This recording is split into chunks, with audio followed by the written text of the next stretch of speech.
is mine here, this What do we one wanna do for actually number is just 4? newer, I didn't So have. Zeke's asking a question, do we wanna start a committee, do we wanna?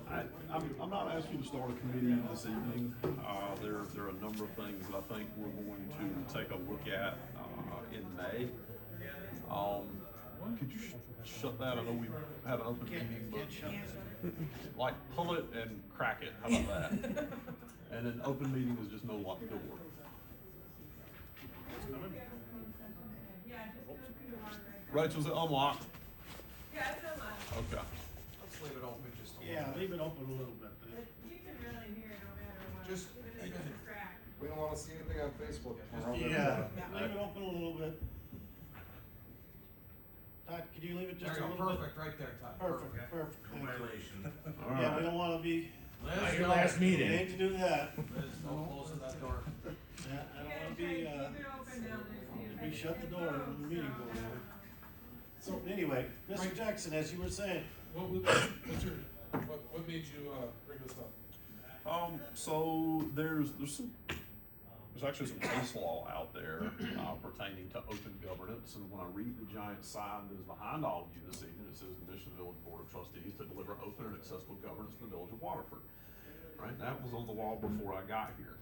I actually asked Josh to come tonight because Josh is, of course, a candidate for trustee and has also made a number of comments online regarding ethics, the importance of ethics, and what they mean. And we've had a number of questions that we've all discussed individually around ethics and what they mean and what that should look like. So tonight really is just kind of an introduction to that. So I placed a number of materials from the State Ethics Commission in your packet that you all can take home and read through. Hey, what constitutes a state ethics violation? And then how do we want to think about ethics locally? It doesn't do our government any good to have members of the public believe, whether it's true or not, that there's impropriety or graft or sort of a good old boys club that makes decisions for the benefit of themselves, but not for the benefit of the public as a whole. And I think the first step in that is just to talk about it, right? Hey, there are these things called ethics, and we recognize them, and we want to adhere to them. I just got a question, how much ethics violations has this board have?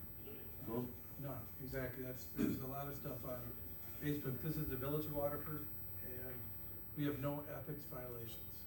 So I just wanted to make it clear because it's kind of tough when you have your neighbor the same name and they're going through what they're going through. So just want to make that real clear. I've gotten calls from colleagues who go, what in the world is going on down in Waterford? And I go, that's not my Waterford, that's different Waterford. I gotta say this board is, if there was any conflict of interest that excluded, but it's a good thing to go over. Well, it's putting it out front so the public understands that there's some kind of a code of conduct, some kind of a code of ethics that our board at least looks at, recognizes, refers to. Mr. Jeske? First, I think an ethics committee is a no-brainer, wonderful idea.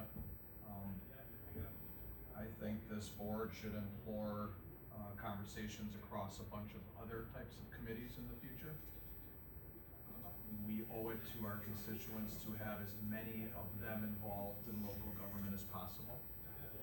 I think at moments we've shied away from that due to varying opinions, but that is what makes this work, are the varying opinions.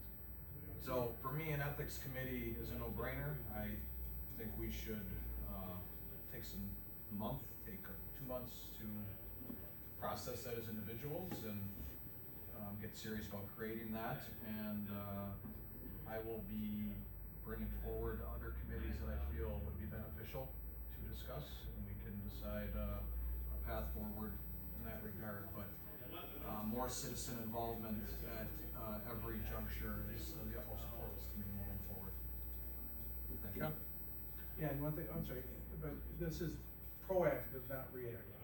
Right. Just so you have that out there. Well, just to piggyback off your proactive, I mean, when I was elected 10 years ago, right, there was training for the previous people who got elected. They went to the state and they got their training. We kind of got away from that. So being proactive, I kind of would like to see not only new candidate training, but just training in general, because every year I gotta go through the sexual harassment training at my job. I mean, just having those type of trainings that's built into our schedule where we do it. And it's just normal and it's just a given. And we haven't had any ethic violations. You guys have been great the 10 years I've been here. I mean, I've seen so many people recuse themselves, but it's a good idea. But to be proactive, we should have the training throughout the year. Yes, sir. As he said, through the league, I've been through the training, I don't know how many other. Not me. I was as well. I was, Yeah, the training at 101, I tell you, I learned a whole lot. I got 8 ball from the town of Roanoke. It's really, it's awesome. So That's me, to me, I think that's, new trustees, that'd be a must. In the training, the biggest thing that I learned was that the state wants you to apply common sense. I mean, you have to have common sense. If you're in a situation where you feel like you're even remotely touching the subject that you're voting on, you should inquire with our village attorney to find out if in fact you are, and if not, you should be implored to vote on that issue. You should not be free of voting on that issue.